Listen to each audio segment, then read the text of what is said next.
What is an option period? What am I paying for? Hi, I'm Realtor Sheila Ochsner with Keller Williams in Katy, Texas, and that is going to be our topic today. So if you're a buyer, listen up.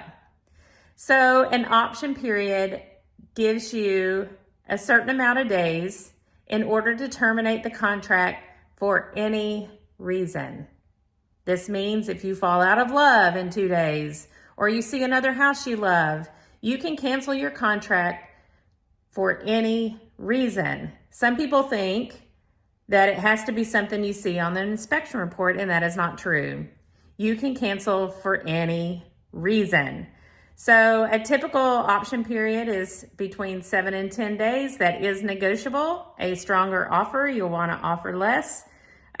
You can offer more. So part of that too is you will be paying a fee for that. So you're giving that money to the title company. The title company will hold it for you.